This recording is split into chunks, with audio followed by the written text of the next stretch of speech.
તો નમસ્કાર, હું અહીંથી સમાચાર આપણે મનોરંજન માટે સંભળાવી રહ્યો છું. તો હવામાન વિભાગની આગાહી પ્રમાણે આપણા ભારત દેશના ઘણા બધા રાજ્યોના ગામડાઓ અત્યારે અતિવૃષ્ટિ અને વરસાદ અને વાવાઝોડાના કારણે ઘણા બધા ગામડાઓ પાણીમાં ગરકાવ થઈ ગયા છે. એમના મકાનો ધરાશાય થઈ ગયા છે. લોકોમાં નિરાશ અને લાગણી વ્યક્ત થઈ રહી છે. દુઃખના સમાચાર સાંભળીને મને પણ દુઃખ થાય છે. માટે લોકોને મનોરંજન કરાવવું એ અમારી નૈતિક ફરજ બને છે. તો મનોરંજન માટે સમાચાર આપણે પૂરા પાડી રહ્યા છું. તો આપણું ચેનલમાં ભાવભર્યું હાર્દિક સ્વાગત છે. સમાચાર પૂરેપૂરા સાંભળજો અને બધા મિત્રોને શેર કરવા નમ્ર વિનંતી છે. અતિશય વરસાદના કારણે 3 ડેડકા ભાઈઓની ધર્મપત્ની પાણીમાં તણાઈ ગઈ છે. માટે ઇમરજન્સી માટે એ લોકોએ ફરિયાદ દાખલ કરી હતી અને બેઠક બોલાવવામાં આવી છે. જો કે ચર્ચાનો વિષય એ બન્યો છે કે હવે ડેડકા ભાઈઓની ધર્મપત્ની મળશે કે નહીં.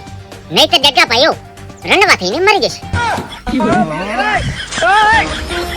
સોયગામમાં ગુજુલવ ગુરુએ ઉંદરભાઈને ગાડી પાણીમાં ના ચલાવવા માટે ના પાડી હતી, પરંતુ ઉંદરભાઈએ હા ના કરતા ગાડી પાણીમાં ચલાવી હતી અને 4 ઉંદરભાઈનું આકસ્મિક રીતે મોત થયું છે. જો કે પાણી વધારે હોવાથી 108 પણ ફસાઈ ગઈ છે. ગામડામાં લાઈટ એટલી વાર આયા અને જાયા કરે છે તો લોકો દ્વારા એવું કહેવું છે કે લાઈટ આવે તો પંખો પણ ફોન ભૂલી જાય છે કે જમણી બાજુ ફરવું કે ડાબી બાજુ ફરવું. થોડુંક અંતર રાખજો, હપ્તાઓ બાકી છે. આવી ગાડી પણ અમને હાઈવે ઉપર જોવા મળી હતી.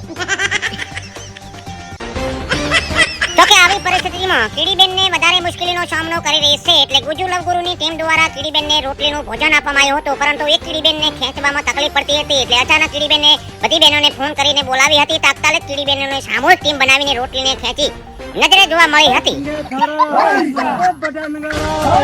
અંબાલાલ કાકાની આગાહી સાંભળી એક બકરીબેન વીજના તાર ઉપર ચડી ગઈ હતી. જો કે વીજ અધિકારીએ તાત્કાલિક પુરવઠો બંધ કરવા માટે મજબૂર બન્યા હતા અને 3 દિવસ પાવર બંધ રહેવાની સંભાવના છે.